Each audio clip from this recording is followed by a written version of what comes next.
Swayam Prabha. Digital India. Educated India.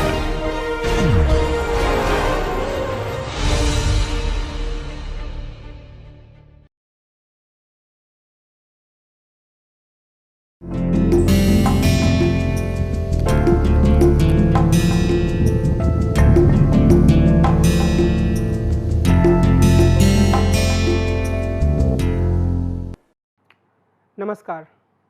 पाश्चात्य राजनीतिक दार्शनिकों की अध्ययन की श्रृंखला में हमने आम तौर पर पुरुष राजनीतिक दार्शनिकों पर ही ध्यान केंद्रित किया है। अगर हम प्राचीन दर्शन की बात करें तो वहाँ पर पुरुष दार्शनिकों का प्रभुत्व रहा।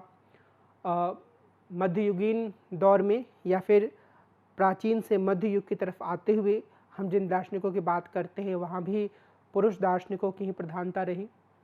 आधुनिक दौर में भी आम तौर पर हमने पुरुष दार्शनिकों का ही अध्ययन किया है। बाद के दौर में हम मैरी वोllstonecraft के रूप में पहली ऐसी महिला दार्शनिक का अध्ययन करते हैं जो कि महिलाओं के प्रश्नों पर भी विचार करती हैं। हालांकि वोllstonecraft ने महिलाओं के प्रश्नों के साथ अन्य मसलों पर भी विचार किया था। और उसके बाद के दौर में हम कुछ और ऐसी नारीवादी चिंतकों पर नज़र डालेंगे आगे के एपिसोड्स में, जिन्होंने कि नारीवादी मुद्दों पर अपने विचार रखने का प्रयास किया। लेकिन आज हम एक ऐसी महिला राजनीतिक चिंतक की बात करेंगे जिन्होंने राजनीति से संबंधित विविध मसलों पर अपने विचार रखे, जो खुद एक बहुत बड़ी राजनीतिक एक्टिविस्ट रहीं और जिन्होंने मार्क्सवाद के भीतर चलने वाले वाद विवाद में काफ़ी महत्वपूर्ण योगदान दिया। आज हम जिस राजनीतिक चिंतक के विचारों पर बातचीत करेंगे उनका नाम है रोज़ा लक्ज़मबर्ग। रोज़ा लक्ज़मबर्ग इसलिए महत्वपूर्ण सिद्धांतकार हैं क्योंकि इन्होंने अलग से महिलाओं के प्रश्नों पर विचार नहीं किया। एक अर्थ में हम इन्हें नारीवादी चिंतक के खांचे में तो बिल्कुल ही नहीं डाल सकते हैं। कई बार तो इन्होंने नारीवाद संबंधी लेखन को आलोचना की निगाह से भी देखा। लेकिन जो ज़्यादा बड़ी बात है रोज़ा लक्ज़मबर्ग के बारे में वह यह है कि उन्होंने अपने जीवन काल के दौरान एक मार्क्सवादी एक्टिविस्ट के रूप में बड़ी ही सक्रिय भूमिका निभाई। और अगर हम इनके लेखन को नज़दीक से देखें, जो कि हम कुछ समय बाद करेंगे, तो हम यह पाएंगे कि इन्होंने क्लासिकल मार्क्सवाद के भीतर की जो अवधारणाएँ थीं उनको काफ़ी गहराई से स्वीकार किया और उसके आधार पर उन्होंने अपने समय में चल रहे मार्क्सवादी वाद विवाद की विभिन्न प्रवृत्तियों की आलोचना की, समीक्षा की और सकारात्मक सुझाव देने का प्रयास किया। उन्होंने बहुत सारे ऐसे मसलों पर लेनिन से या कई अन्य समकालीन मार्क्सवादी राजनीतिक दार्शनिकों से असहमति जताई, जिस पर कि आम तौर पर मोटे तौर पर हम कह सकते हैं मार्क्सवाद के भीतर सहमति बनी हुई थी। तो यह एक बहुत बड़ा हस्तक्षेप इनका था और हम इनके विचारों को आज की इस एपिसोड में समझने की कोशिश करेंगे। हमारी जो पूरी चर्चा होगी उसमें इस प्रस्तावना के बाद हम लक्ज़मबर्ग के जीवन परिचय पर ध्यान देंगे, उनकी प्रमुख कृतियों की बात करेंगे, संशोधनवाद या रिविजनिज्म का जो उन्होंने विरोध किया उसके बारे में हम समझने की कोशिश करेंगे कि असल में रिविजनिज्म का मतलब क्या था और लक्ज़मबर्ग ने इसका कैसे विरोध किया। वैनगार्ड पार्टी या अगुआ दस्ता पार्टी की जो लेनिन ने संकल्पना दी उससे किस तरह की असहमति जताई लक्ज़मबर्ग ने और उन्होंने पार्टी के बारे में किस तरह का विचार रखा, हम यह समझेंगे। जन हड़ताल के बारे में उनके क्या विचार थे, साम्राज्यवाद के बारे में उनके क्या विचार थे और क्रांतिकारी अंतर्राष्ट्रीयवाद को उन्होंने किस नज़रिए से देखा, हम इन पहलुओं पर भी विचार करेंगे। और हम उनके एक लेखन से एक ख़ास तौर पे बहुत छोटे पैम्पलेट नुमा लेखन से समझने की कोशिश करेंगे कि वह समाजवादी समाज के स्वरूप के बारे में क्या सोचती थी। फिर हम इनकी आलोचना के कुछ बिंदुओं पर ध्यान देंगे और उसके बाद हम निष्कर्ष के रूप में अपनी आज की चर्चा को विराम देंगे। लक्ज़मबर्ग, रोज़ा लक्ज़मबर्ग, इनका जन्म 5 मार्च 1871 को जेमोस्क, पोलैंड में हुआ था। इनकी मृत्यु 15 जनवरी 1919 को बर्लिन में हुई। इनके माता पिता खाते पीते मध्यम वर्गीय यहूदी थे। वे यानी कि रोज़ा लक्ज़ेमबर्ग अपने माता पिता के 5 संतानों में सबसे छोटी थीं। इनका लालन पालन वारसा में हुआ, जो कि पोलैंड की राजधानी थी, अभी भी है। यह एक स्वतंत्र चेतना रखने वाली बुद्धिमान लड़की थी और पढ़ाई लिखाई में भी इनका प्रदर्शन काफ़ी अच्छा था। उन्होंने एक स्कूली छात्रा के रूप में रूसी पोलैंड के स्कूल के बहुत सारे पाबंदियों के खिलाफ बगावत कर दिया। अपने युवा काल से ही ये समाजवादी राजनीतिक गतिविधियों में शामिल हो गई। इस कारण 1889 में गिरफ्तारी से बचने के लिए इन्हें पोलैंड छोड़कर ज्यूरिख जाना पड़ा। यहाँ इन्होंने विश्वविद्यालय में दाखिला लिया। शुरू में इन्होंने गणित और प्राकृतिक विज्ञानों का अध्ययन किया, लेकिन उसके बाद राजनीतिक अर्थशास्त्र या पॉलिटिकल इकोनॉमी का भी अध्ययन किया। फिर लक्ज़ेमबर्ग ने पोलैंड के औद्योगिक विकास पर अपना डॉक्टरल शोध प्रबंध पूरा किया। असल में ज्यूरिख विश्वविद्यालय से इन्हें कानून और दर्शन में 2 डॉक्टरेट हासिल हुए। इसके साथ ही ये रूसी साम्राज्य से आए क्रांतिकारी और प्रवासियों के राजनीतिक जीवन में भी सक्रिय थीं। विश्वविद्यालय के दिनों से ही ये समाजवादी आंदोलन से जुड़ी हुई थीं। इन्होंने प्लेखनोव, अक्सेलरोद और लेनिन जैसे निर्वासित रूसियों के साथ काम किया। इन्होंने पोलिश सोशलिस्ट पार्टी के राष्ट्रवाद का विरोध किया। राष्ट्रवाद के बारे में इनके विचारों को थोड़ी तफसील से हम आगे देखेंगे। 1894 में उन्होंने लियो जोगिट्स के साथ मिलकर socialist democracy for the kingdom of Poland की स्थापना की। लियो जोगिट्स और लक्ज़ेमबर्ग के विचार एक दूसरे से काफ़ी मिलते जुलते थे। वे लक्ज़ेमबर्ग के साथ मिलकर बनाए गए संगठन के मुख्य संगठक थे। दूसरी ओर लक्ज़ेमबर्ग इस संगठन के सबसे योग्य बुद्धिजीवी थीं और इसकी आवाज़ थी। इन दोनों की दोस्ती काफ़ी गहरी थी। कुछ समय बाद व्यक्तिगत संबंधों में तनाव आ जाने के बाद भी इनका नज़दीकी राजनीतिक जुड़ाव कायम रहा। 1898 में अपने लिए ज़्यादा व्यापक राजनीतिक मंच की तलाश में रोज़ा लक्ज़ेमबर्ग जर्मनी चली गई। वे अगले 20 वर्षों तक जर्मन साम्यवाद से जुड़ी रहीं। उन्होंने जर्मन कम्युनिस्ट पार्टी की सैद्धांतिक पत्रिका न्यायजेब में योगदान दिया। बाद में इसके संपादक काउत्स्की की सहायक भी बनी। वे केंद्रीय पार्टी की प्राथमिक स्कूल में मार्क्सवादी अर्थशास्त्र की शिक्षिका बनी। 1905 में रूसी क्रांति के समय वे सक्रिय थीं और 1905 से 1919 तक वे जर्मन मार्क्सवादी आंदोलन के चरम वामपंथ या अल्ट्रा लेफ्ट की नेता थीं। उन्होंने प्रथम विश्व युद्ध में जर्मनी के शामिल होने का विरोध किया। बाद में जर्मनी के स्पार्टकस विद्रोह के दौरान जर्मन कम्युनिस्ट पार्टी के केंद्रीकरण का भी इन्होंने विरोध किया। पार्टी में जब इनकी हार हो गई तो उन्होंने बड़ी हिचकिचाहट के साथ एक ऐसे विद्रोह का समर्थन किया जिसके पास न हथियार थे और न ही जन समर्थन। लक्ज़ेमबर्ग ने जर्मनी छोड़ने से इनकार कर दिया। भूमिगत रहते हुए इन्होंने पार्टी को पुनर्जीवित करने का प्रयास किया, लेकिन वे पकड़ी गई। प्रशियन अफसरों ने उन्हें 15 जनवरी 1919 को कारावास ले जाते समय उनकी हत्या कर दी। यूरोपीय समाजवाद के भीतर चलने वाले वाद विवाद में जो रोज़ा लक्ज़ेमबर्ग थी उनकी भूमिका काफ़ी महत्वपूर्ण रही। अगर हम रोज़ा लक्ज़ेमबर्ग के जीवन के इस संक्षिप्त विवरण पर ध्यान दें तो एक बात बिल्कुल साफ तौर पर सामने आती है कि अपने स्कूल के दिनों के बाद से ही स्कूल में एक विद्रोही प्रवृत्ति की छात्रा थीं, लेकिन यूनिवर्सिटी के समय से ही एक ऐसी युवती के रूप में, एक ऐसी महिला के रूप में ये रहीं जिन्होंने समाजवाद की कोई खांची, एक विशेष तौर का स्वरूप देने में महत्वपूर्ण भूमिका निभाई। अगर हम रोज़ा लक्ज़ेमबर्ग के युवा होने और सक्रिय होने के दौर की तरफ ध्यान दें तो हम यह पाएंगे कि यह वह दौर था जब कार्ल मार्क्स इस दुनिया से जा चुके थे। फ्रेडरिक एंगल्स ने मार्क्सवाद को एक खास तरह का स्वरूप दिया और बाद में विशेष रूप से रूस में प्लेखनोव और लेनिन जैसे लोगों ने मार्क्सवाद को एक ढांचे में तब्दील करने या एक ऐसे विचार में तब्दील करने का प्रयास किया जिसके माध्यम से सोवियत रूस, जो कि उस समय रूस था, के पूरे समाज में परिवर्तन लाया जा सके, महाक्रांति की जा सके।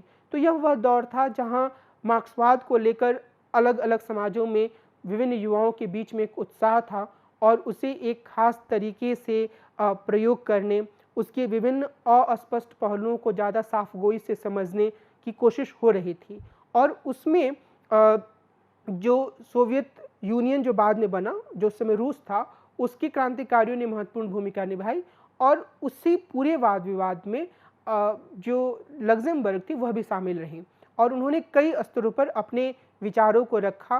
कई बार हम अब अगर अभी उनके विचारों को समझे तो ऐसा लगता है कि उनकी आलोचनाएं और उनके विचार ज़्यादा प्रभावकारी थे। तो इस लिहाज से ये एक ऐसी चिंतक के रूप में सामने आती हैं जिन्होंने जीवन भर लेखन किया और मार्क्सवाद से संबंधित विभिन्न पहलुओं पर उन्होंने अपनी बातें रखी। उन्होंने कई पुस्तकें लिखी। इनकी कुछ पुस्तकों की पे हम यहाँ पर एक सूची के रूप में बात करेंगे, लेकिन कई ऐसी अन्य पुस्तकें भी हैं जो इस सूची का भी हिस्सा नहीं हैं। उन्होंने कई निबंध लिखे, कई लेख लिखे, अखबारों में लेखन किया और इन सब तरह के लेखन के माध्यम से उन्होंने लगातार समाजवाद और यानी कि मार्क्सवादी चिंतन और मार्क्सवाद के आधार पर बने समाजवादी विचार की रूपरेखा को मजबूती देने का प्रयास किया और यह कोशिश की कि ज़्यादा बेहतर तरीके से क्रांति की तरफ आगे बढ़ा जाए। अगर हम इनकी प्रमुख कृतियों की बात करें तो उसमें सोशल रिफॉर्म और रेवोल्यूशन जो कि 1899 में प्रकाशित हुआ एक महत्वपूर्ण कृति है। इसके अलावा उन्होंने 1904 में organisational questions of Russian social democracy लिखा। उन्होंने सोशलिज्म एंड बार्बरिज्म लिखा जिसका कि प्रकाशन का वर्ष जो है स्पष्ट नहीं है, लेकिन इसमें उन्होंने समाजवाद के पक्ष में बहुत ही जोरदार तर्क दिया।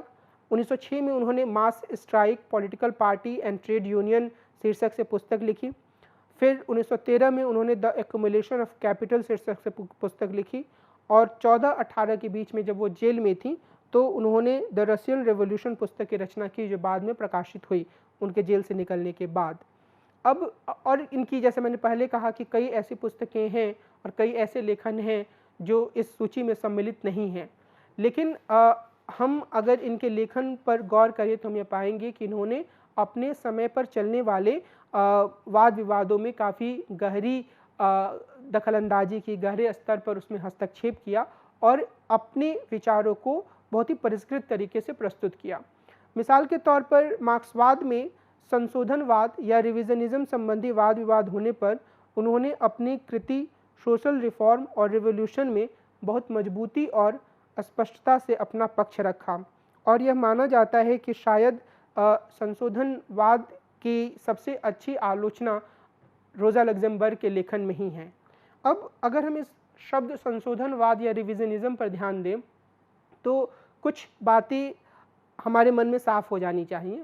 एक तो यह है कि जब आम तौर पर मार्क्सवादी पार्टी के भीतर आज के दौर में भी और पहले के दौर में भी जब सोवियत यूनियन था, इस शब्द का इस्तेमाल किया जाता था रिविजनिस्ट होना, तो वो एक तरीके की गाली मानी जाती थी, बौद्धिक गाली, जिसका मतलब था कि किसी व्यक्ति के बारे में यह कहा जा रहा है कि वह व्यक्ति जो संघर्ष का रास्ता है, जो एक वास्तविक लक्ष्य है, उसमें उससे हटकर पूंजीवाद की तरफ कुछ रास्ता ढूंढने की कोशिश कर रहा है, या वह यह चाह रहा है कि जो मौजूदा लक्ष्य है जो बहुत दूरगामी है उसको छोड़ दिया जाए और कुछ दूसरे रास्ते को अपना लिया जाए।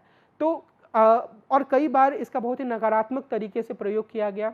स्टालिन के दौर में जो भी व्यक्ति स्टालिन की नीतियों का विरोध करता था उसे रिविजनिस्ट और आगे बढ़ते हुए गद्दार या ट्रेटर की संज्ञा दी जाती थी और या तो उसे देश से निकाल दिया जाता था या तो उसे मार दिया जाता था। तो ऐसे लोगों की एक बड़ी लंबी सूची रही, तो एक नकारात्मक शब्द भी रहा। लेकिन एडवर्ड बर्नस्टीन या बर्नस्टाइन भी कई बार इनको प्रोनाउंस किया जाता है, हम इन्हें बर्नस्टीन कहेंगे।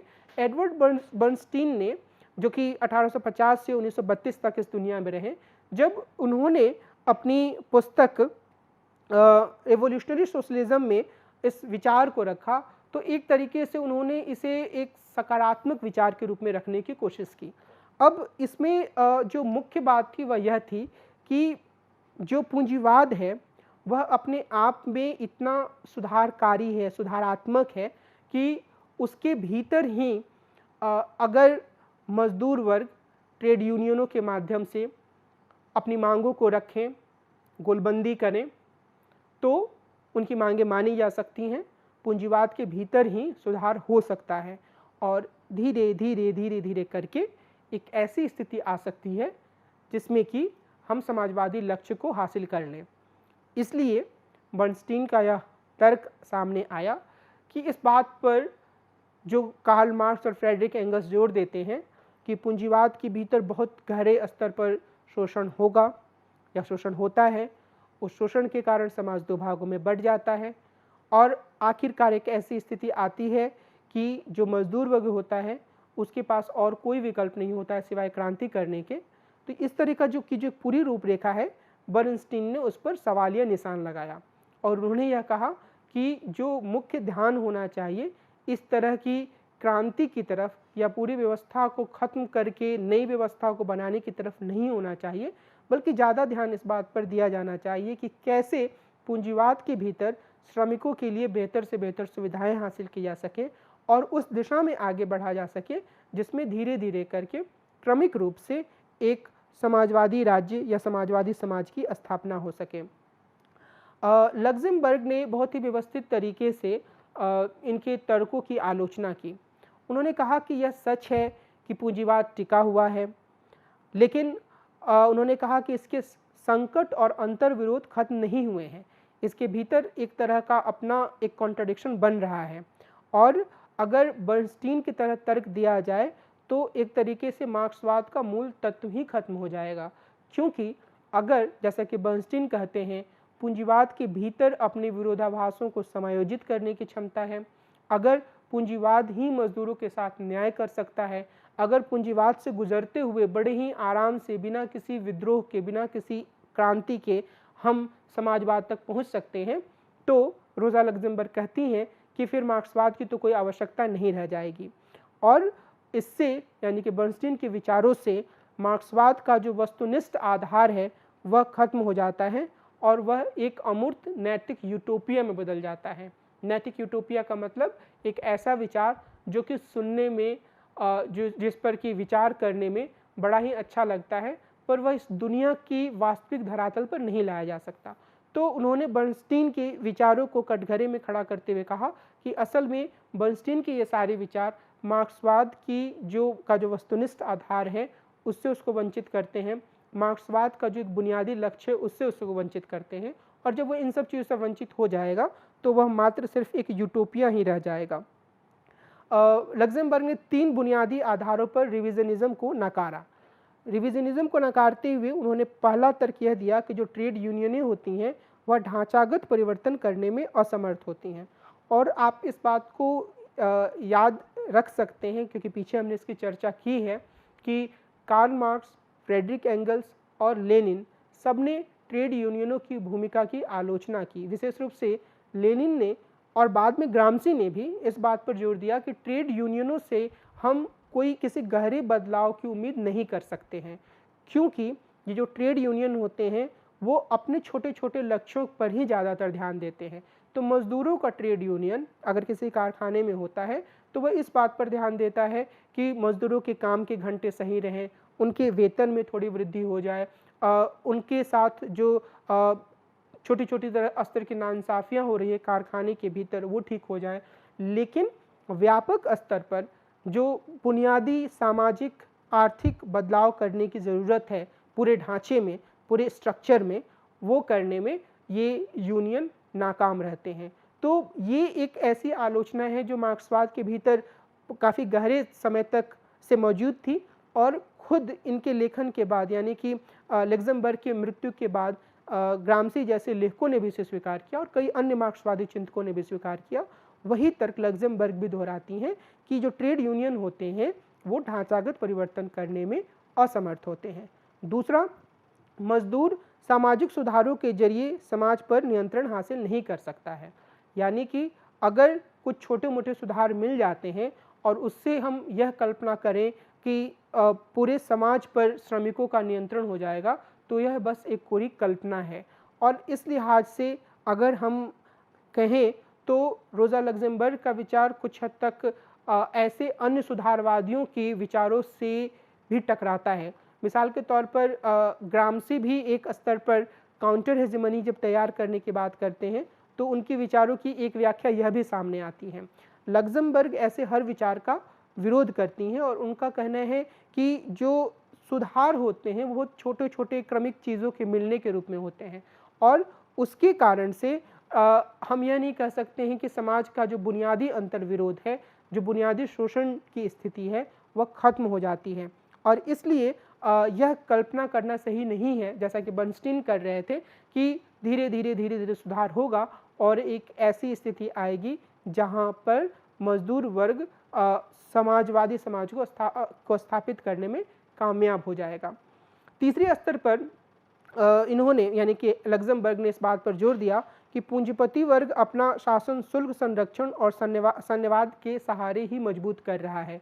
यानी कि यह कहना भी एक कोरी कल्पना है कि पूंजीपति वर्ग बड़े ही आराम से बिना किसी विरोध के लोगों की मांगों को मान रहा है और लोगों को मांग या श्रमिकों की मांगों को मानते हुए अपने अस्तित्व को कायम रखे हुए हैं। लक्ज़मबर्ग इस बात की ओर इशारा करती हैं कि पूंजीपति जो देश हैं वो हथियारबंदी के माध्यम से लोगों को हथियारों का डर दिखाकर भी अपना नियंत्रण कायम रखे हुए हैं। और अगर हम प्रथम विश्व युद्ध के रूप में जो एक विश्व युद्ध का सामना विश्व को करना पड़ा, उसको देखें तो हम ये कह सकते हैं कि लक्ज़मबर्ग के विचार यथार्थ के काफ़ी नज़दीक थे।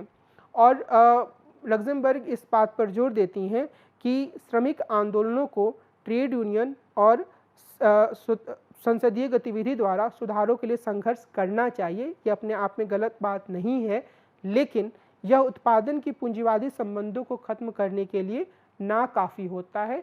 इससे उत्पादन की पूंजीवादी संबंध खत्म नहीं होंगे। इसलिए ट्रेड यूनियनों को, श्रमिक आंदोलनों को इस बात के प्रति जागरूक रहना चाहिए कि उनका आखिरी लक्ष्य क्रांति है। क्रांति के माध्यम से ही उत्पादन के साधनों पर एक खास वर्ग यानी कि पूंजीपति वर्ग के नियंत्रण को खत्म किया जा सकता है और उस नियंत्रण को खत्म करने के बाद उत्पादन के साधनों का समाजीकरण किया जा सकता है और एक समाजवादी समाज की स्थापना की जा सकती है। इस लिहाज से हम यह कह सकते हैं कि काफ़ी व्यवस्थित तरीके से रोज़ा लक्ज़मबर्ग ने बर्नस्टीन के द्वारा प्रस्तुत रिविजनिज्म या संशोधनवाद की आलोचना की। इसके बाद रोज़ा लक्ज़मबर्ग आगे बढ़ती हैं और मतलब हम रोज़ा लक्ज़मबर्ग की अपनी चर्चा पर आगे बढ़ते हैं और रोज़ा लक्ज़मबर्ग द्वारा पार्टी की आलोचना पर भी ध्यान केंद्रित करते हैं। पार्टी की जो पूरा विचार है मार्क्सवाद के भीतर, वो लेनिन ने उसे एक ज़्यादा महत्वपूर्ण स्वरूप प्रदान किया और लेनिन के द्वारा जो विचार प्रस्तुत किए गए पार्टी के स्वरूप के बारे में, उनका मार्क्सवादी चिंतकों पर, जो बाद के चिंतक थे, उन पर भी काफ़ी प्रभाव पड़ा और कई सारे देशों में आज भी जो मार्क्सवादी पार्टियां मौजूद हैं, उनमें से अधिकांश लेनिन के द्वारा तैयार किए गए मॉडल का अनुसरण करते हैं। इसलिए सबसे पहले जब हम रोज़ा लक्ज़मबर्ग की आलोचना को देखते हैं वैनगार्ड पार्टी की अवधारणा का, तो उसके पहले हमें यह समझने की ज़रूरत है कि मार्क्सवाद में इस तरीके की पूरी अवधारणा का विकास किस रूप में हुआ। मार्क्स और एंगल्स के विपरीत दल की लेनिन की संकल्पना में हमेशा ही एक मजबूत एक्टिविस्ट तत्व रहा है। यानी कि मार्क्स और एंगल्स ने भी पार्टी की बात कही थी और उस पार्टी में मजदूरों के भीतर चेतना आने की भी उन्होंने बात कही थी, लेकिन उन्होंने अलग से एक एक्टिविस्ट या वैनगार्डिज्म की बात नहीं की थी। लेनिन ने मार्क्स और एंगल्स के पार्टी संबंधी विचारों में काफ़ी सैद्धांतिक और व्यवहारिक बदलाव किया और उसका काफ़ी महत्व भी है। लेकिन जो सबसे मजबूत पहलू है इसमें वह यह है लेनिन के विचारों का कि एक केंद्रीकृत वैनगार्ड पार्टी होनी चाहिए जिसमें स्वतः स्फूर्त मजदूर आंदोलन तथा समाजवादी सिद्धांत तथा चेतना का संयोग होना चाहिए। और इस विषय पर जो लेनिन का सबसे प्रसिद्ध लेख है what is to be done है, जो इस शीर्षक से लिखा गया की पुस्तिका है, जो कि 1902 में प्रकाशित हुई थी और इसमें उन्होंने रूस के जारवादी शासन द्वारा लगाए गए कानूनी प्रतिबंधों तथा रूस में मजदूर आंदोलन के विकास के चरण के आधार पर एक संकुचित और हायरार्किकल रूप में संगठित कैडर पार्टी की तरफदारी की थी।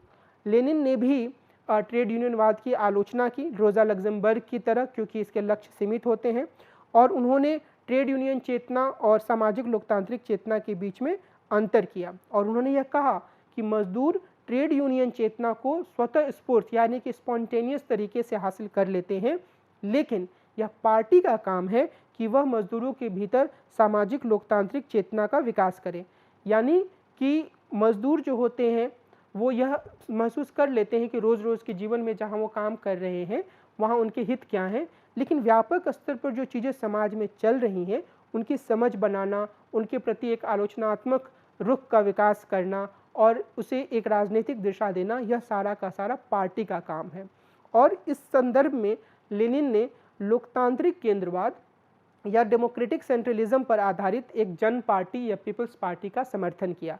लेनिन के अनुसार ऐसी पार्टी में निर्वाचित और उत्तरदायी नेतृत्व होता है जिसे समर्थन न होने की स्थिति में हटाया जा सकता है। और इस तरह के दल या पार्टी की प्रकृति के सवाल पर ही सबसे पहले 1903 में बोल्शेविकों और मेंशेविकों के बीच में विवाद सामने आया। मेंशेविकों ने अत्यधिक केंद्रवाद पर बल देने के लिए लेनिन और बोल्शेविकों की आलोचना की। अब हम यहाँ दो चीज़ों की एक समझ बनाने की कोशिश करते हैं।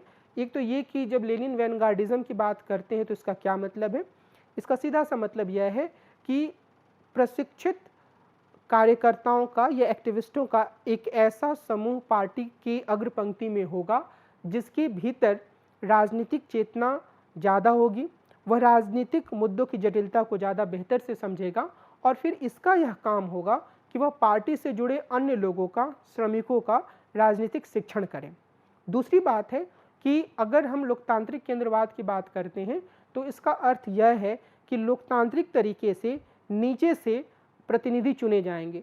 तो उदाहरण के तौर पर मान लिया कि मोहल्ले के स्तर पर कुछ प्रतिनिधि चुने गए, फिर उन्होंने शहर के स्तर के प्रतिनिधियों को चुना, फिर शहर के स्तर के प्रतिनिधियों ने जिला स्तर के प्रतिनिधियों को चुना, जिला स्तर के प्रतिनिधियों ने राज्य स्तर के प्रतिनिधियों को चुना और राज्य स्तर के प्रतिनिधियों ने केंद्र स्तर के प्रतिनिधियों को चुना।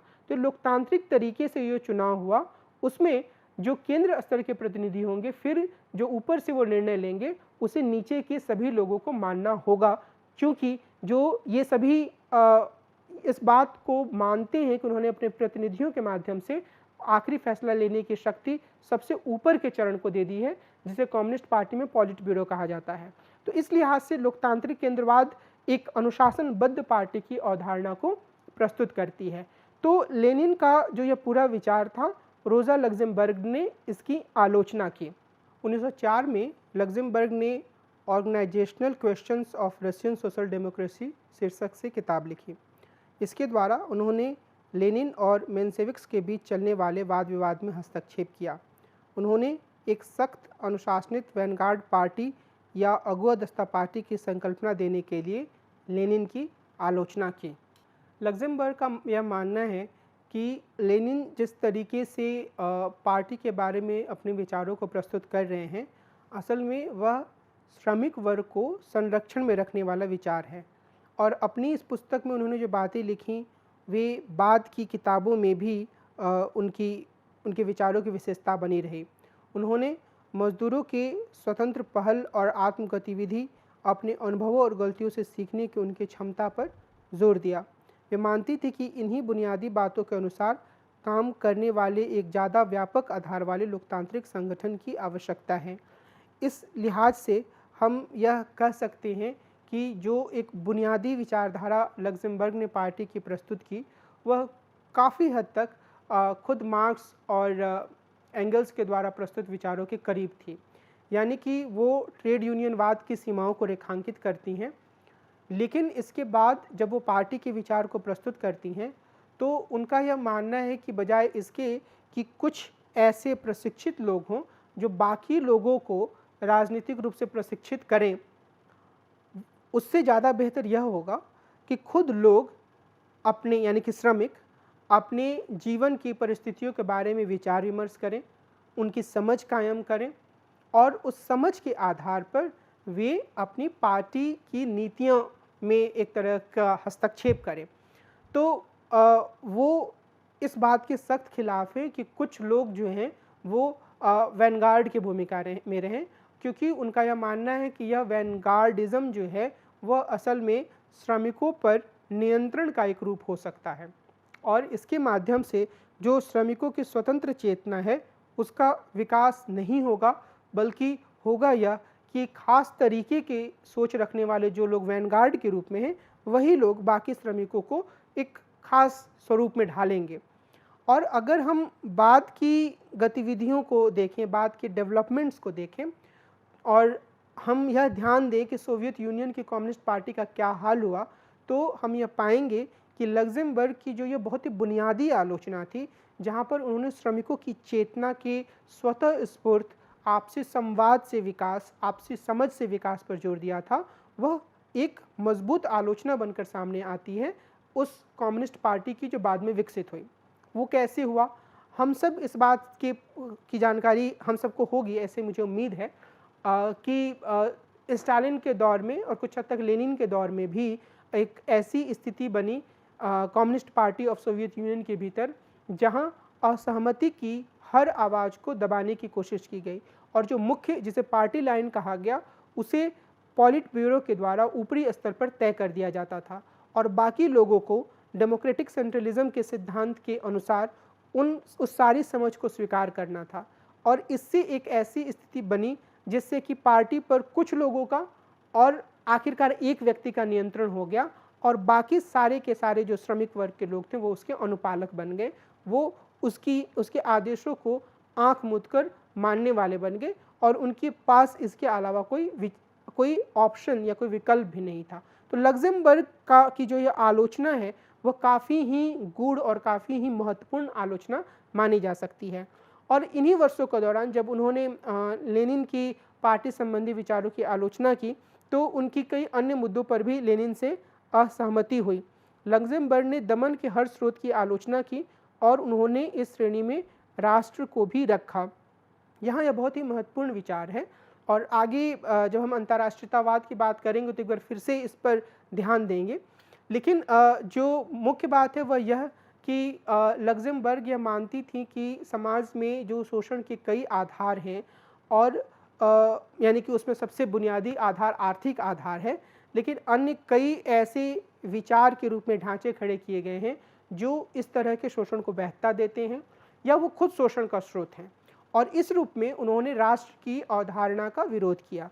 उनका यह मानना था कि राष्ट्र के नाम पर एक खास तरह की पहचान को सबसे मजबूत पहचान के रूप में प्रस्तुत किया जाता है और बाकी लोग जो उस पहचान में सम्मिलित होने वाले नहीं होते हैं उनका दमन किया जाता है। और इसी आधार पर लेनिन की तरह उन्होंने पोलैंड की स्वतंत्रता का समर्थन इसलिए नहीं किया क्योंकि वो अलग से एक देश के रूप में इन चीज़ों को देखने की या देश की सीमाओं में बांधकर इन चीज़ों को देखने की समर्थक नहीं थी और उन्होंने अपने विचारों को अलग तरीके से प्रस्तुत किया जिसमें अंतर्राष्ट्रीयतावाद के पहलू पर ज़्यादा जोर दिया गया था। इसके साथ ही उन्होंने राष्ट्रों के आत्मनिर्णय या सेल्फ डिटर्मिनेशन जैसे अधिकारों का समर्थन नहीं किया क्योंकि उन्हें ऐसा लगता था कि अगर हम राष्ट्रों के आत्मनिर्णय के सिद्धांत पर जोर देते हैं तो अपने आप में एक प्रगतिशील बात लग सकती है, लेकिन यह एक तरीके से रोज़ा लग्जमबर्ग का यह मानना था कि बुनियादी जो समाज में प्रश्न है उससे मुंह मोड़ने की तरफ है और यह राष्ट्रों की सीमाओं को, राष्ट्र के प्रति उनकी भावनाओं को, वहाँ के लोगों की भावनाओं को मान्यता देने की तरह है। और चूंकि वो खुद राष्ट्र की मुखालफत करती थी क्योंकि वो इसे एक शोषण का स्रोत मानती थी, इसलिए उन्हें यह भी लगता था कि ये जो राष्ट्रीय आत्मनिर्णय का प्रश्न है, राष्ट्रवाद का प्रश्न है, ये सभी के सभी जो शोषण का जो एक मूल कारण है उससे ध्यान हटाने का एक साधन मात्र है। तो इस आधार पर भी उन्होंने नेशनल सेल्फ डिटर्मिनेशन या राष्ट्रीय आत्मनिर्णय के सिद्धांत का विरोध किया और उन्होंने इस बात का भी विरोध किया कि जो राष्ट्र या राष्ट्रवाद है उसे एक महत्वपूर्ण विचार के रूप में माना जाना चाहिए। लेकिन लेनिन के साथ इनकी कुछ मुद्दों पर समानता भी थी और उन्होंने एक बुर्जुआ क्रांति की कल्पना की और उन्होंने इस बात पर जोर दिया, लेनिन की तरह ही लग्जमबर्ग ने भी इस बात पर जोर दिया कि एक संघर्ष के द्वारा, निरंतर संघर्ष की प्रणाली से ही इस तरह की क्रांति लाई जा सकती है। और लग्जमबर्ग ने अंतर्राष्ट्रीय प्रासंगिकता का विचार भी प्रस्तुत किया और उन्होंने अंतर्राष्ट्रीय प्रासंगिकता पर जोर दिया। जर्मन सोशलिस्ट पार्टी जिसमें वो काफ़ी सक्रिय रहीं उसे भी इस तरह का विचार अपनाने का आग्रह किया और अन्य बातों की तरह ही यानी कि कई सारे पहलुओं में उन्होंने एक तरह से जिस भी संगठन में काम किया उसको वामपंथी दिशा में मोड़ने का काम किया। तो अंतर्राष्ट्रीयता के संदर्भ में भी उन्होंने इसी तरह की कोशिश की। इस बिंदु पर हम आगे और साफ तरीके से सामने आने की कोशिश करेंगे, पर मोटे तौर पर यहाँ हम इस समझ को बनाने की कोशिश करते हैं या इस समझ को कायम करने की कोशिश कर रहे हैं कि जिस तरीके से मार्क्स ने दुनिया के मजदूरों के एक होने का आह्वान किया, यह वो विचार था जो कि लक्ज़मबर्ग के लिए एक प्रेरक विचार के रूप में था। इसलिए वो राष्ट्रीय आत्मनिर्णय जैसे प्रश्नों को एक तरीके से जो शोषण चल रहा है उसको छिपाने वाला या एक नए तरह के शोषण को स्थापित करने वाला भी मानती थी, और इसके आधार पर उन्होंने इसका समर्थन नहीं किया। दूसरे, जन हड़ताल के बारे में भी यानी कि मास स्ट्राइक के बारे में भी उनके विचार काफ़ी महत्वपूर्ण हैं। अपनी किताब mass strike political party and trade union में उन्होंने यह प्रस्तावित किया कि जन हड़ताल या मास स्ट्राइक सर्वहारा क्रांति की तरह ही श्रेष्ठ है। यह आम जनता की सृजनात्मक शक्तियों की स्वतः स्फूर्त अभिव्यक्ति होती है और नौकरशाही की जड़ता इससे खत्म होती है। इस संदर्भ में जब वो स्वतः स्फूर्त अभिव्यक्ति की बात कर रही हैं आम जनता की सृजनात्मक शक्तियों की, तो यहाँ पर फिर से हम पार्टी से संबंधित उनके विचारों को देख सकते हैं। उनका भरोसा था कि जो लोग हैं, जो आम जनता है, जो आम श्रमिक वर्ग है, वह ऐसा नहीं है कि वह अपने जीवन की जटिलताओं को नहीं समझ सकता है, वह यह नहीं समझ सकता है कि समाज में किसके द्वारा शोषण किया जा रहा है और उस शोषण से बचने के लिए उसे संघर्ष की आवश्यकता है। इसलिए और इसी आधार पर वह वैनगार्ड पार्टी का विरोध करती हैं और इसी आधार पर वह जन हड़ताल या मास स्ट्राइक की अवधारणा प्रस्तुत करती हैं, और उनका यह कहना है कि यह भी सर्वहारा क्रांति की तरह ही एक श्रेष्ठ माध्यम हो सकता है, क्योंकि स्वतः स्फूर्त तरीके से लोग इसको अपनाते हैं और इसके द्वारा वो अपनी मांगों को सामने रखते हैं। वे कहती हैं कि राजनीतिक संघर्षों को आर्थिक संघर्षों से और तात्कालिक मांगों को दूरगामी मांगों से जोड़ती है, यानी कि यह एक ऐसा साधन हो सकती है जिसकी शुरुआत यह मुमकिन है कि तात्कालिक आर्थिक मांगों के कारण हो, लेकिन यह आगे चलकर अगर इसको और ज़्यादा आगे बढ़ाया जाए तो यह राजनीतिक मांगों से और दूरगामी परिवर्तनों से जुड़ सकती है। लक्ज़मबर्ग के अनुसार इसमें पूंजीवादी व्यवस्था को वैश्विक चुनौती देने की संभावना है, यानी कि अगर उनकी परिकल्पना है कि अगर पूरी दुनिया में ही मजदूर इस तरीके से हड़ताल कर दें तो वैश्विक स्तर पर उनका एक ऐसे आंदोलन का जन्म हो सकता है जहां पर वे पूरी तरीके से पूंजीवाद को एक गहरी चोट पहुंचा सकते हैं या उसके काम को बाधित कर सकते हैं, उसे रोक सकते हैं, और एक ऐसी स्थिति भी आ सकती है कि वो उसमें बदलाव कर सकें। लेकिन उनके सहयोगी कौट्स्की जो थे, जिनके साथ उन्होंने कुछ समय तक काम भी किया था, वे वैचारिक रूप से रोज़ा लक्ज़मबर्ग की इस तरह के तर्कों से आकर्षित नहीं हो पाए और उन्होंने एक तरीके से रोज़ा लक्ज़मबर्ग से अपना वैचारिक अलगाव कर लिया, क्योंकि शुरुआती दौर में वो कई बार उन्होंने एक पत्र में, जो सोशलिस्ट पत्र था, उसमें कौट्स्की के सहायक के रूप में भी काम किया लक्ज़मबर्ग ने। लेकिन जो लक्ज़मबर्ग की इस तरह के विचार थे, कौट्स्की उससे सहमत नहीं थे, क्योंकि लेनिन की तरह ही उनका यह मानना था कि पार्टी नेतृत्व के लिए सावधानी से तैयार की गई चुनाव संबंधी नीति जो थी, यानी कि पार्टी नेतृत्व बहुत ही स्थितियों को समझे और उन स्थितियों को समझते हुए रणनीति तैयार करे, इस पर कौट्स्की का जोर था। और जो रोज़ा लक्ज़मबर्ग थी वह आम जनता की चेतना को ज़्यादा महत्वपूर्ण मानती थी। रोज़ा लक्ज़मबर्ग का साम्राज्यवाद संबंधी विचार भी काफ़ी प्रमुख हैं। उन्होंने इस पर काफ़ी गहराई से विचार किया और उनका यह मानना था, लेनिन की तरह ही, कि इसके कारण ही एक विश्व युद्ध की स्थिति पैदा हो गई है। और इस पर 1913 में उन्होंने एक प्रमुख सैद्धांतिक ग्रंथ लिखा। उन्होंने द अक्यूमुलेशन ऑफ कैपिटल शीर्षक से यह किताब लिखी और उसमें उन्होंने साम्राज्यवाद के जो बुनियादी अंतर्निहित कारण थे उसकी व्याख्या करने का प्रयास किया। लक्ज़मबर्ग ने यह तर्क दिया कि यदि किसी बंद पूंजीवादी अर्थव्यवस्था की गैर पूंजीवादी सामाजिक संगठनों तक पहुंच ना हो तो वह निश्चित रूप से विखंडित हो जाएगी। इसका कारण यह है कि वो अपने द्वारा उत्पन्न सारे अतिरिक्त मूल्य को समाहित नहीं कर पाएगी। मोटे तौर पर उनका यह मानना था कि पूंजीवाद लगातार विस्तार करने या खंडित हो जाने या खत्म हो जाने के विकल्पों के बीच में झूलता रहता है।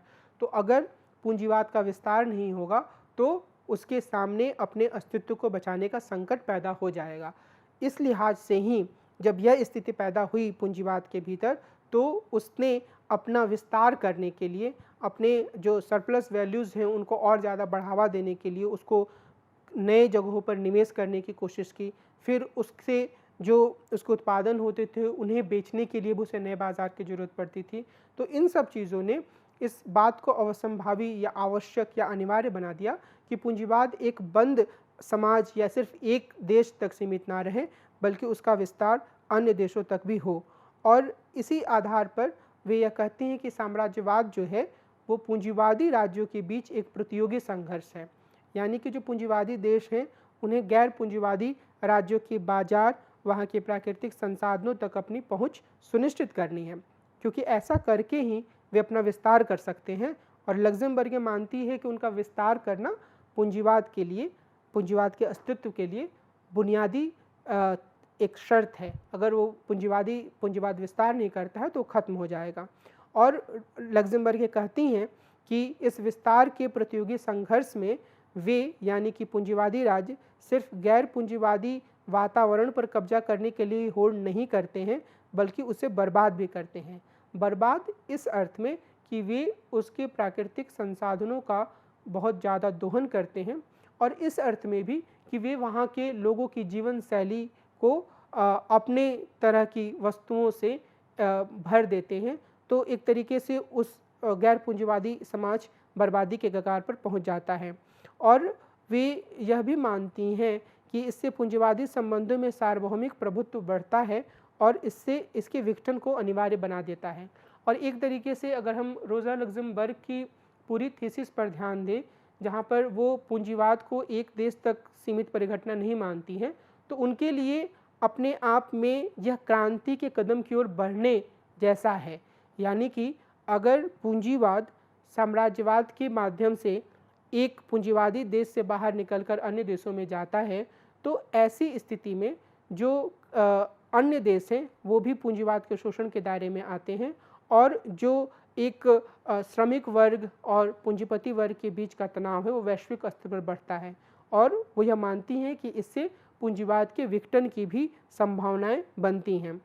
अब यहाँ पर हम क्रांतिकारी अंतर्राष्ट्रीयतावाद और प्रथम विश्व युद्ध के संदर्भ में उनके विचारों पर भी ध्यान देंगे, जिसके बारे में यानी कि राष्ट्र और के बारे में जो उनका विचार था उसके संदर्भ में पीछे भी मैंने कुछ बिंदुओं को स्पष्ट किया है।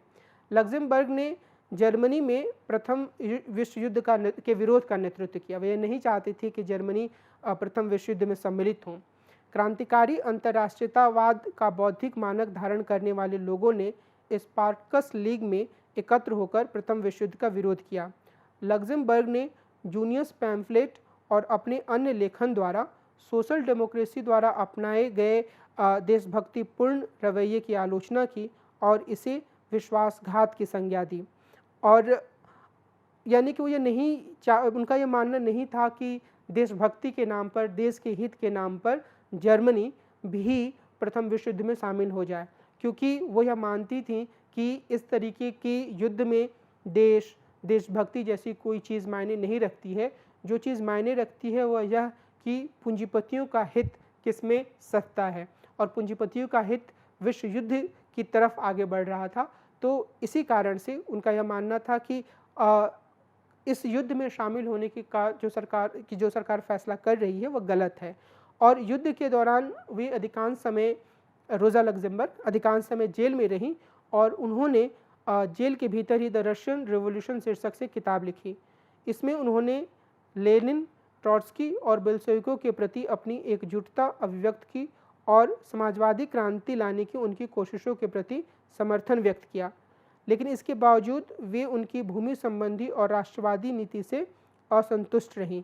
भूमि संबंधी नीति का जो मुख्य तात्पर्य है वो यह कि जिस तरीके की परिकल्पना मार्क्सवाद के भीतर भूमि संबंधों को लेकर की गई थी, उस तरह की परिकल्पना शुरुआती स्तर पर लागू करने के लिए लेनिन तैयार नहीं थे। और राष्ट्रवादी नीति से यहाँ पर मुख्य तात्पर्य यह है कि जिस तरीके से राष्ट्रवाद के प्रश्न पर लेनिन ने या बोल्शेविकों ने विचार किया, या जिस तरीके से उन्होंने मुख्य रूप से सोवियत यूनियन पर ही अपना प्राथमिक रूप से ध्यान केंद्रित किया, ये सारे ऐसे पहलू थे जिससे कि रोज़ा लग्जमबर्ग बहुत ही असहज थीं।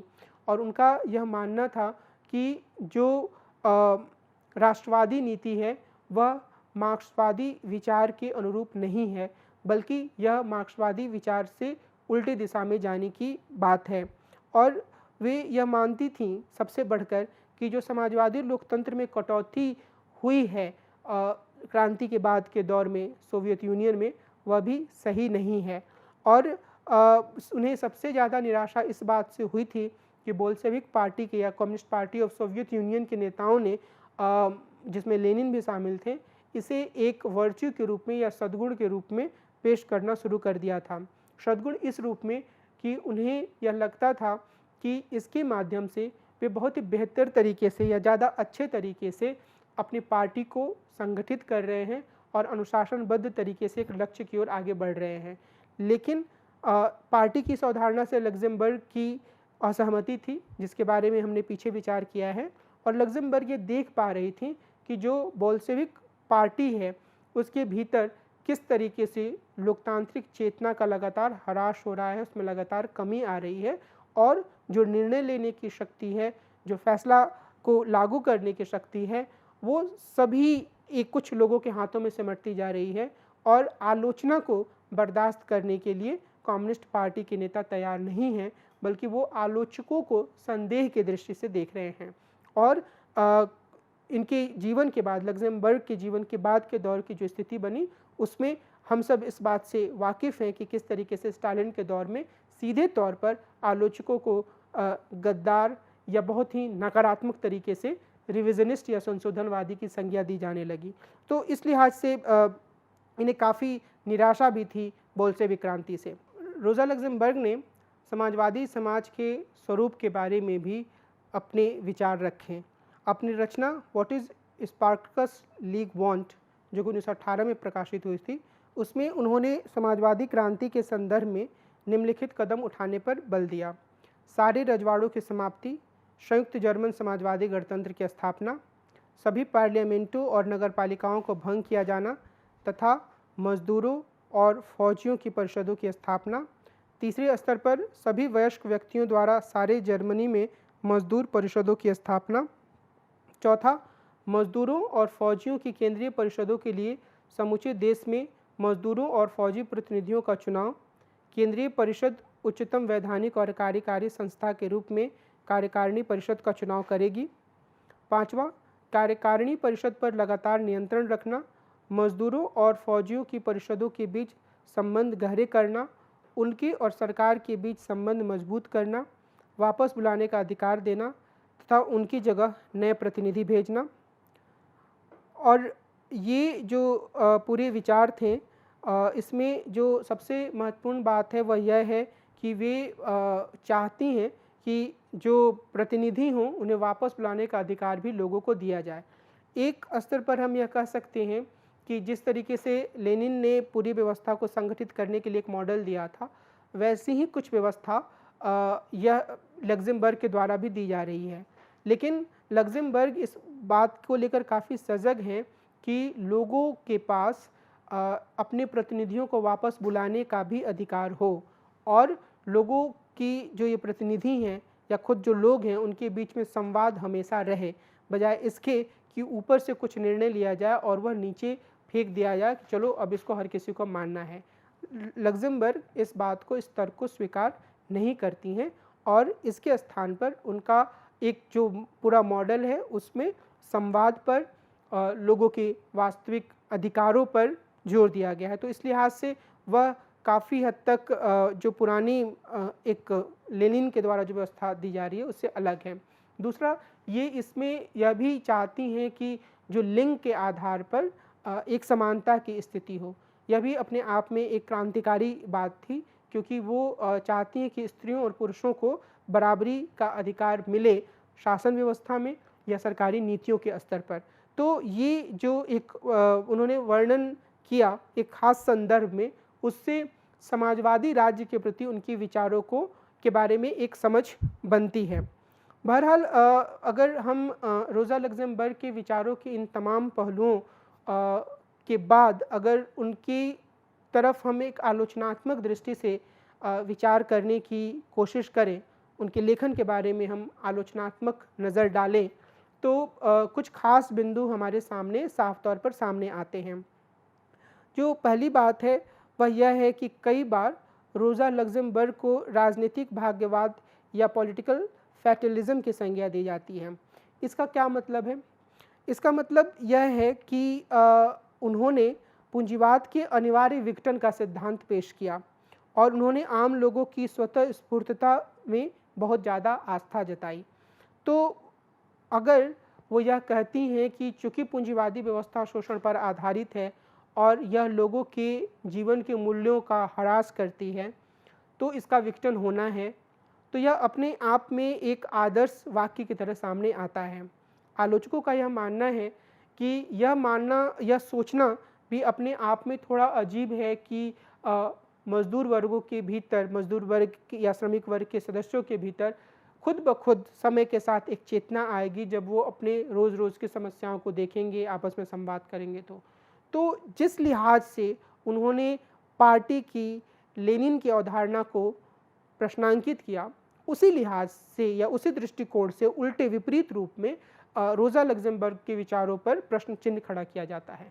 यानी पार्टी अगर नहीं होगी सेंट्रलाइज्ड या अगर कुछ लोग सक्रिय भूमिका नहीं निभाएंगे, तो आखिर यह कैसे हो सकता है कि लोगों के भीतर अपने आप ही चेतना आ जाए? यह तो एक तरीके से भाग्य में विश्वास करने की तरह हो गया कि कोई एक ऐसा समय आएगा जहाँ पर लोग खुद ब खुद अपनी समस्याओं के बारे में जागरूक हो जाएंगे, खुद को गोलबंद करेंगे, जन हड़ताल करेंगे, अंतर्राष्ट्रीय स्तर पर एकजुट होकर इन सारी चीज़ों के खिलाफ बगावत करेंगे। तो यह जो एक पॉलिटिकल फैटलिज़म की इनकी अवधारणा है के संदर्भ में इनकी अवधारणा है, राजनीतिक भाग्यवाद पर विचार करने के आधार पर जो लग्ज़मबर्ग की आलोचना की जाती है, वह काफ़ी महत्वपूर्ण है।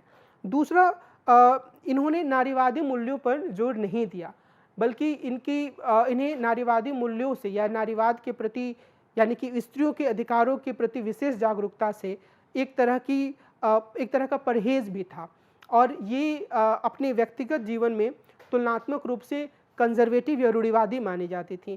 पुरातन या पहले की जो परंपराएं थीं, उनसे इनका कुछ हद तक जुड़ाव था। यह व्यक्तिगत जीवन में भी इस तरीके के आचार व्यवहार का पालन करती थीं।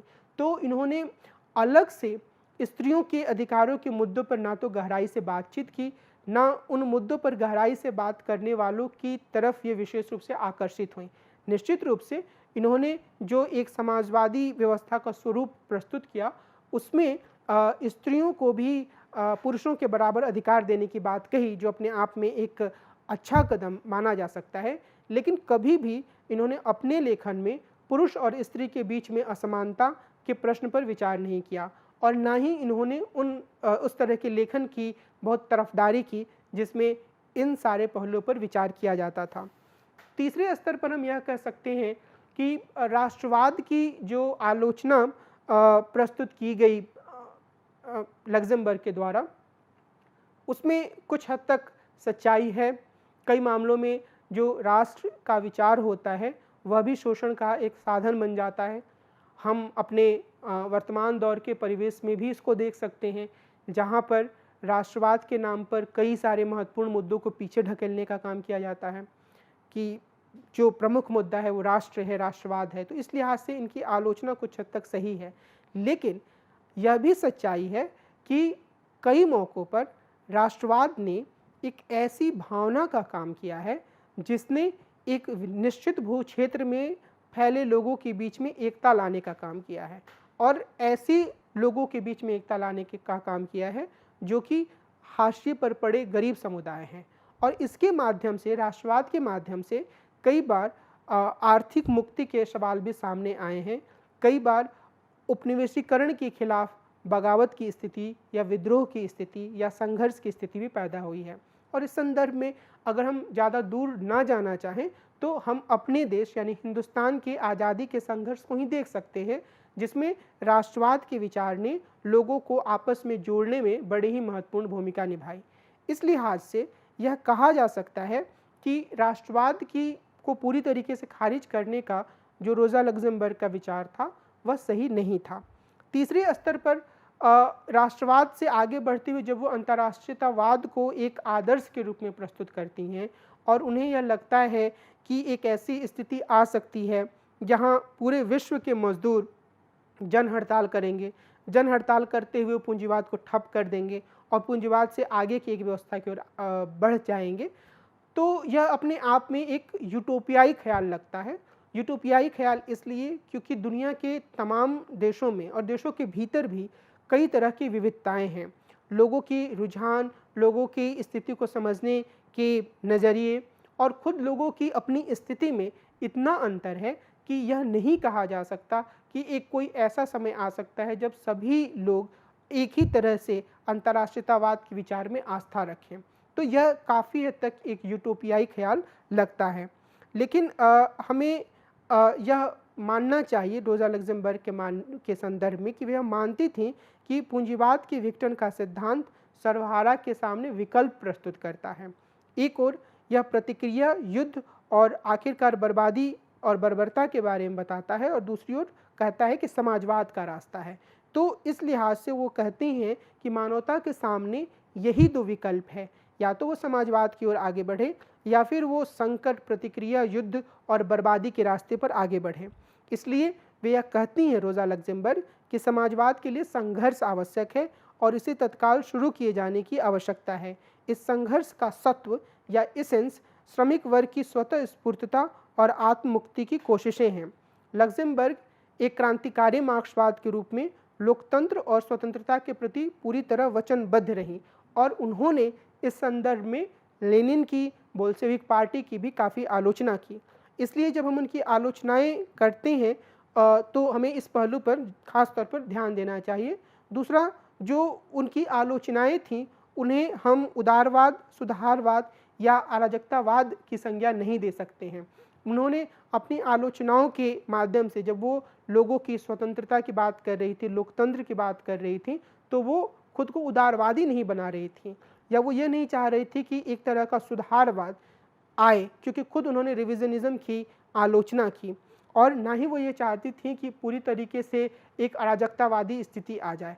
वो ये चाहती थी कि क्रांति के बाद, जैसा कि मार्क्सवाद में माना जाता है, एक पूरी प्रक्रिया से गुजरते हुए जो डिक्टेटरशिप ऑफ प्रोलेटेरिएट या सर्वहारा की तानाशाही है, उसके बाद समाजवाद आए, फिर साम्यवाद के अवसर पर राज्य को खत्म किया जा सकता है या राज्य खुद ब खुद खत्म हो जाएगा।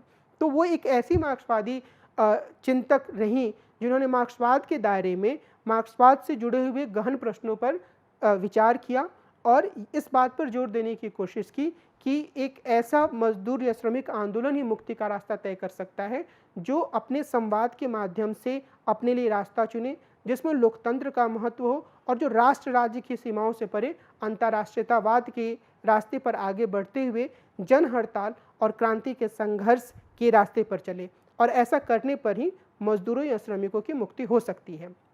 रोज़ा लग्जमबर्ग के संदर्भ में इस पूरी चर्चा को मैं यही विराम दूंगा और अगले एपिसोड में हम एक अन्य पश्चिमी राजनीतिक दार्शनिक के विचारों पर बातचीत करेंगे। नमस्कार।